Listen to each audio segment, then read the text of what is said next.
નમસ્કાર, આપ જોઈ રહ્યા છો TV13 ગુજરાતી અને આપની સાથે હું છું લવલીન। બુલેટિનની શરૂઆત મહત્વપૂર્ણ સમાચારોની સાથે કરીશું। રાજ્યમાં 31 તાલુકામાં વરસાદની મહેર જોવા મળી છે। 24 કલાકમાં અનેક રાજ્યોમાં જે રીતે મેઘમહેરના સમાચાર સામે આવ્યા તો બીજી તરફ વિસાવદર તાલુકામાં સૌથી વધુ વરસાદ નોંધાયો છે। 24 કલાકમાં 2.5 ઇંચ વરસાદ નોંધાયો। હવે તમને જણાવી દઈએ કે કુકાવા વાડિયામાં પણ જે રીતે વરસાદના સમાચાર સામે આવ્યા।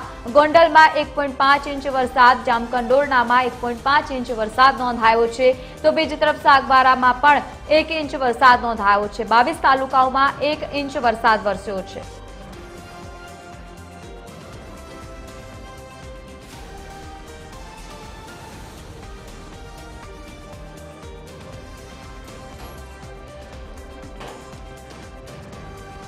તો 22 તાલુકામાં 1 ઇંચ જેટલો વરસાદ નોંધાયો છે। સતત વરસાદી માહોલ રાજ્યમાં જામ્યો છે। આ વચ્ચે એક તરફ સાયક્લોનિક સર્ક્યુલેશન પણ સક્રિય થતા વરસાદી માહોલ રાજ્યમાં જામ્યો છે અને ત્યારબાદ હવે પ્રી મોન્સૂન એક્ટિવિટી પણ શરૂ થશે।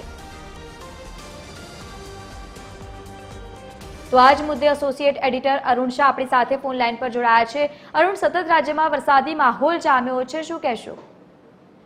ગુજરાતમાં જોઈએ તો મોસમની દ્રષ્ટિએ જોઈએ અત્યારે ઉનાળો છે, પરંતુ ઉનાળાની મોસમમાં ચોમાસાનો અનુભવ થાય તે પ્રમાણેની પરિસ્થિતિમાં વાતાવરણમાં પરિવર્તન આવ્યું છે। ખાસ કરીને 24 કલાકની જો વાત કરીએ તો આજે સવારે 6 કલાકે પૂરા થયેલા 24 કલાક દરમિયાન રાજ્યના 31 તાલુકામાં વરસાદ થયો છે। સૌથી વધુ વરસાદ વિસાવદરમાં 24 કલાકમાં 2.5 ઇંચ જેટલો ખાબક્યો છે। આ ઉપરાંત જો વાત કરીએ તો કોટડા સાંગાણીમાં 2 ઇંચ અને કુકાવા વાડિયામાં 2 ઇંચ જેટલો વરસાદ થયો છે। આ ઉપરાંત ગોંડલ, જામકંડોરણા, બગસરા તાલુકામાં 3 તાલુકામાં 1.5 ઇંચ જેટલો વરસાદ થયો છે। લીલિયા, સાગબારા અને કુકરમુંડામાં 1 ઇંચ વરસાદ થયો છે। આ સિવાયના જે તાલુકા જોઈએ તો 18 જેટલા તાલુકામાં મહત્વપૂર્ણ રીતે 1 ઇંચ સુધીનો વરસાદ 22 જેટલા તાલુકામાં થયો છે। પરિણામે કહી શકાય કે હાલના તબક્કામાં ઉનાળામાં એટલે કે ગરમીની મોસમમાં ચોમાસાનો અનુભવ એટલે કે ઠંડકનું વાતાવરણ અને આગામી સમયમાં પણ હજુ પણ હવામાન વિભાગની જે રીતે આગાહી કરાઈ છે કમોસમી વરસાદ થશે તેવી આગાહી પણ કરવામાં આવી છે। પરિણામે કહી શકાય કે ખેડૂતો માટે પણ આ ચિંતાનો વિષય છે અને ખાસ કરીને ગુજરાતની પ્રજા માટે પણ